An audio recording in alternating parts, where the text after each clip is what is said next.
Adaptations, how plants survive. Have you ever been to any hill station or desert? If you have been to a hill station or a desert, you must have observed the plants there. You might have noticed that the plants in hilly areas are different from plants in a desert. Similarly, plants in a desert are different from plants in a plain region. Why does it happen? Different regions or places have different weather and soil conditions.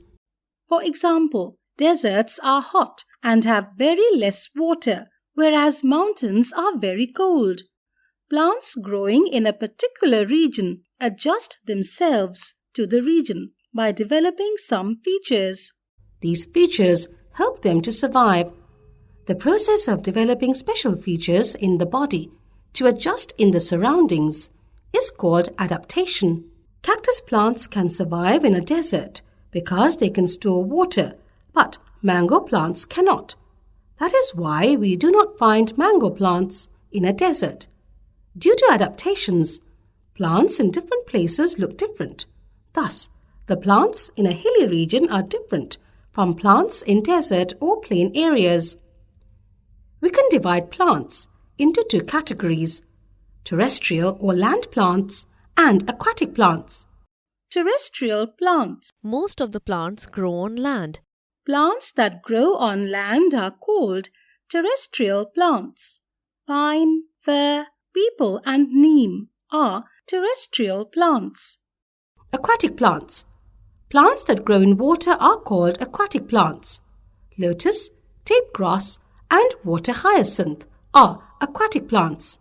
Terrestrial plants and their adaptations. Terrestrial means land. Land has forest, mountains, plains and deserts. There are also some places where it rains heavily. Some places receive medium or very little rain. All terrestrial plants can further be divided into different categories. Plants that grow in desert regions. Hot and dry places are called deserts. There is very little water in deserts. Cactus, date palm, babool and kika are some plants that grow in deserts. Adaptations. In most of the plants, leaves change into spines. This prevents water loss from the leaves. Stems are green, contain chlorophyll and prepare food. They also store food and water that make them fleshy. Roots spread out deep under the ground in search of water. Plants that grow in mountain regions. These regions are normally very cold and windy. In some areas, snowfall may take place in winter. Pine, fir, deodar and spruce are plants that grow in mountain regions. Adaptations. Trees are tall, straight and thin. They are usually flowerless. They bear cones with seeds inside them. They are conical in shape and thus are also called conifers. Their shape helps the snow to slide off easily. Their leaves are thin and needle-like to reduce the surface area of leaves. The leaves have few stomata to prevent loss of water. The leaves have a waxy coating to prevent damage from snow. Plants that grow in hot and humid regions. Some regions are very hot and humid. Plants like teak, rubber, pepper, coffee, tea and sugarcane grow in hot and humid regions. Adaptations. Leaves of trees always remain green, so they are called evergreen trees. Leaves are often arranged at different angles so that they get maximum sunlight. Plants that grow in plain regions. These regions are normally neither too cold nor too hot. Trees such as mango, peepal, banyan and shisham grow in plain regions. Adaptations. Trees have many branches that spread around. Their branches have many flat and thin leaves, which help in evaporating excess water, keeping them cool. Most of the trees can survive in very hot climate and shed their leaves in autumn. New leaves grow again in spring. Plants that grow in marshy regions. Waterlogged places are called swamps, marshes. Marshy places have sticky and clayey soil. Mangroves are plants that grow in marshy regions. Adaptations. Roots grow out of the soil to breathe, as the soil does not allow the roots to breathe. Such roots are called breathing roots. Roots have tiny openings at their tips. Do we know plants that grow in coastal areas like the coconut adapt themselves to survive in seawater and high rainfall conditions? Their seeds are dispersed by water. Cross-curricular. List 5 terrestrial plants found in different climate and geographical regions of India. Make a table of these plants and the regions where they are found. Locate and mark these regions on a map of India. Put this map on your class bulletin board so that all the students can refer to it. Aquatic plants and their adaptations. Aquatic plants are divided into following 3 groups: floating plants, fixed aquatic plants, and underwater plants. Floating plants. Some plants like water hyacinth, wolfia, pistia, and duckweed float on water. Adaptations. Some plants are of small size. Some plants have light and spongy bodies to remain afloat in water. Stems are reduced and roots are not well developed. Leaves have a thin, waxy coating. Fixed aquatic plants. Some plants like water lily and lotus are fixed to the bed of the pond. Adaptations.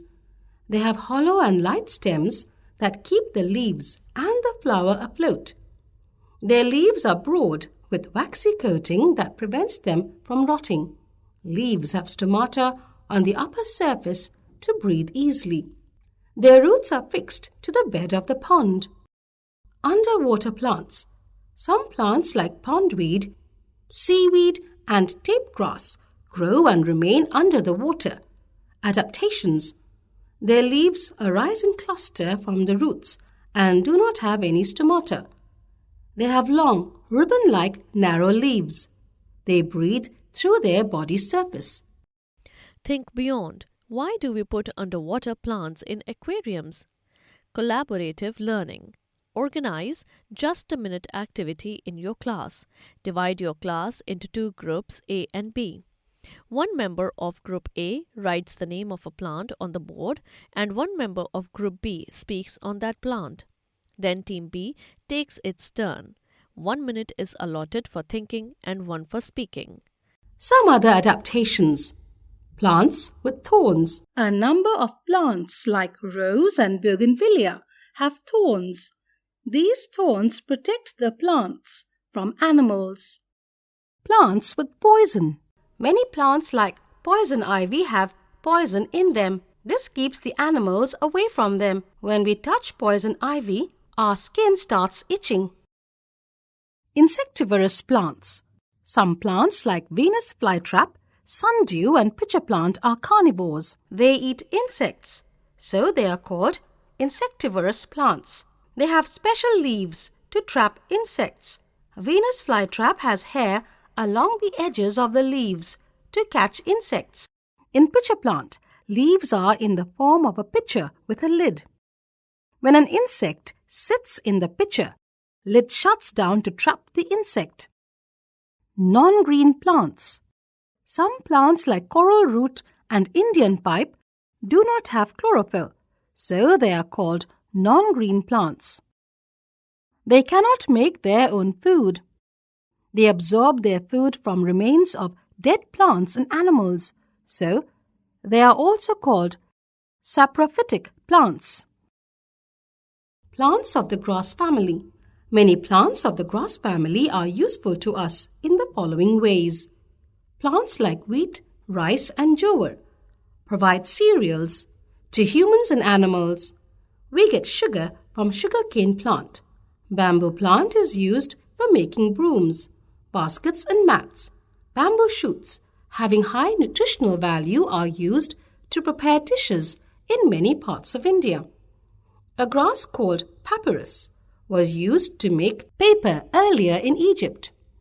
Some plants of grass family are used as medicines. Dried grass is used for packaging. Roots of these plants bind the soil and help in conservation of soil. Points to remember. Different plants are adapted to different types of environment. Terrestrial plants have different characteristics based on their region of growth, such as desert, mountain, hot and humid, plain and marshy region. Floating, fixed and underwater plants are three types of aquatic plants. Some other adaptations in plants include plants with thorns, plants with poison, insectivorous and non-green plants.